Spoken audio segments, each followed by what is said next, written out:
That's all I was hoping for.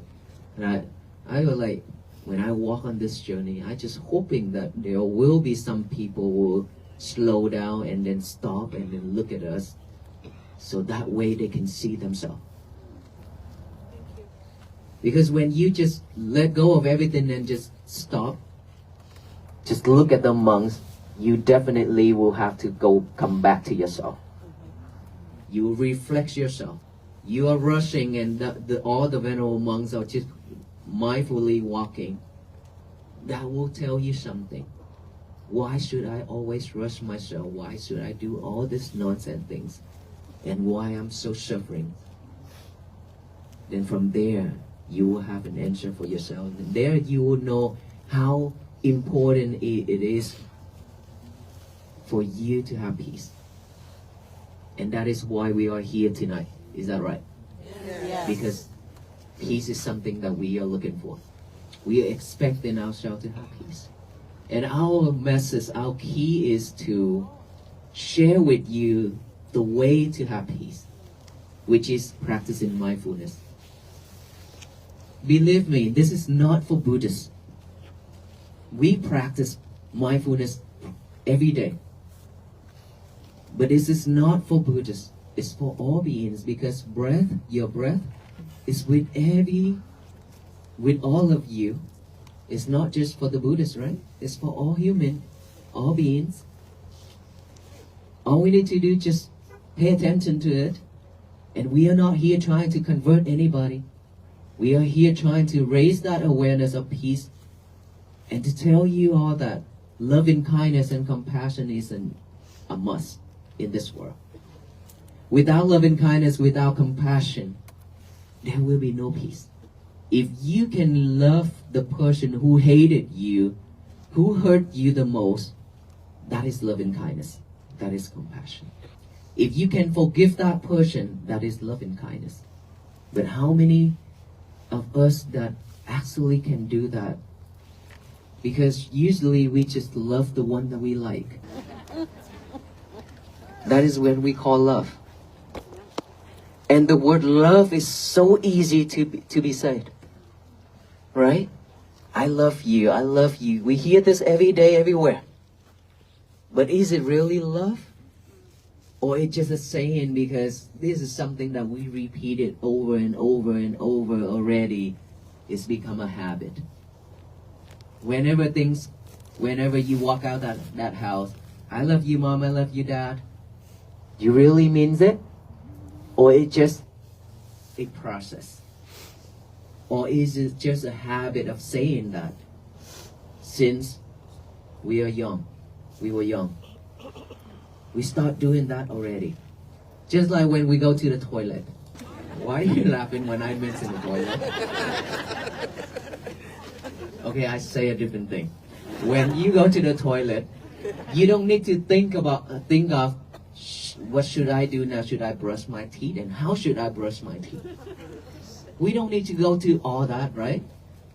All you need to do is just go to the toilet, to the bathroom, and then get a toothpaste, get a toothbrush and a toothpaste, put it in and brush it. Because this is something that you have done a very long time. It's become a habit.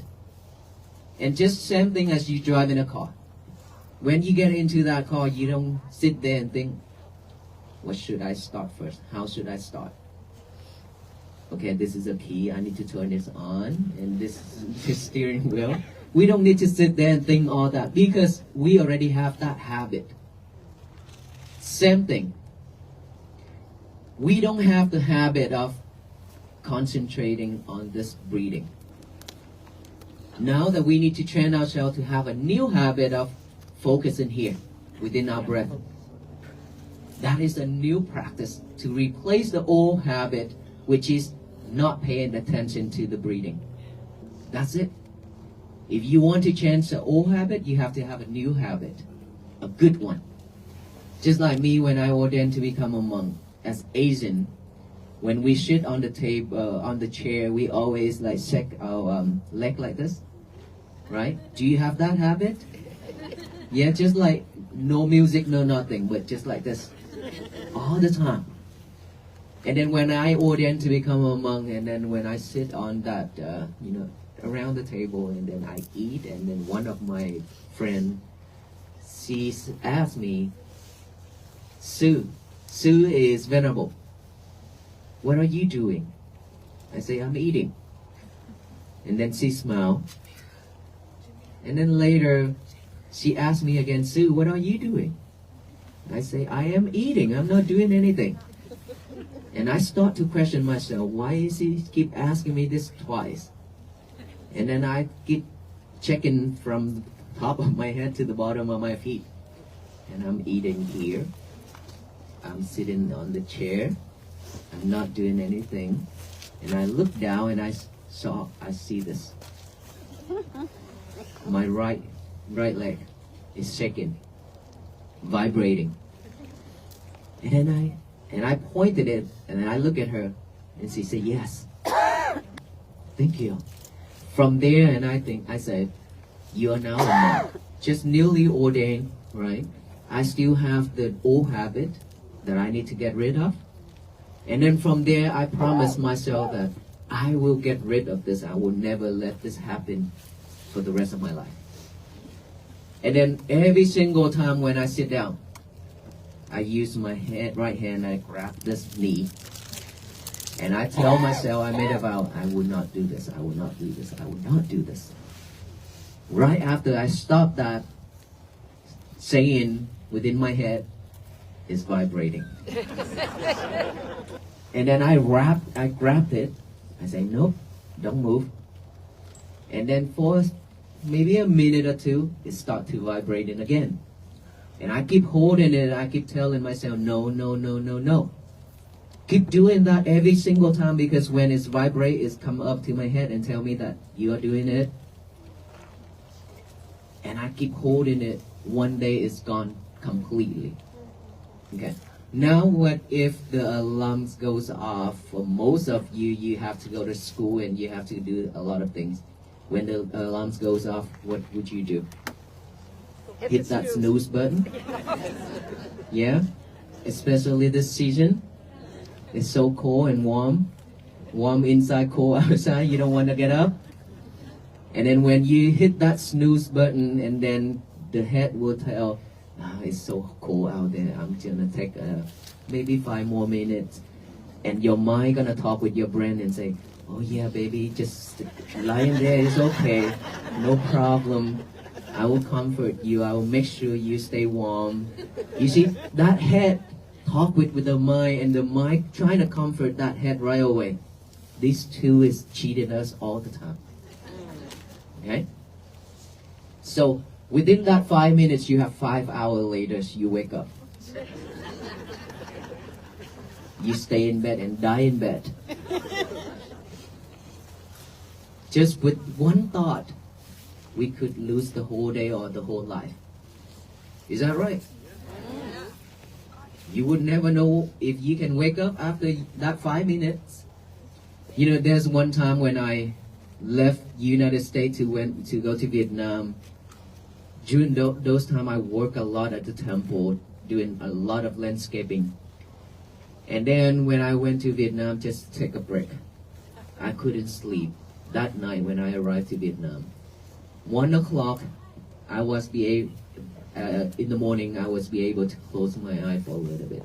And then I set the alarm for 2 a.m. to get up to practice meditation.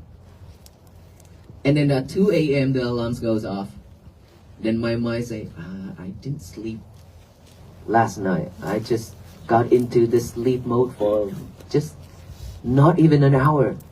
So let's sleep a little bit more. Then from that time, and I lying there and I think, now you're trying to negotiate. You are so lazy. Don't do that. Get up right away. And then I sit right up and then go to the bathroom and take a shower. Come out and sit for meditation. Even though I know that I will be sleeping while I meditate. But I warn myself because I'm not lying there to sleep on that bed. That is a victory already. Even though if you meditate, you're still sleeping, it's okay. That is normal as long as you win yourself, win all those laziness. If when the alarm goes off and you still don't want to get up, give yourself only 5 seconds to live. 5 seconds is way a lot already. Because within one breath going in without going out, we already die. Get up right away after you count to 1. Don't let that laziness and that mind and that brain cheat us. I'm telling you, this body and this mind cheating us every. Just give us only 5 seconds to live. Then you will win every single time. Make sure you fold in it, make it look nice and neat. Your portion, okay? Then go to the bathroom without your lover. Make sure this is very important. Without your lover in that bathroom, please go home and make a sign. No lovers allowed. And put on that door. Means don't take your cell phone to the toilet and talk. And surf the internet. Okay? And then go to the toilet and brush your teeth, do whatever you want to do. Come out, get a piece of paper and a pen. Write out the statement, say, today is going to be my peaceful day. Read it over with your eyes and then read it out loud with your mouth. To tell the universe that today is going to be my peaceful day so that no one in this world can mess that up. Except yourself. You are the only person who can mess your days up.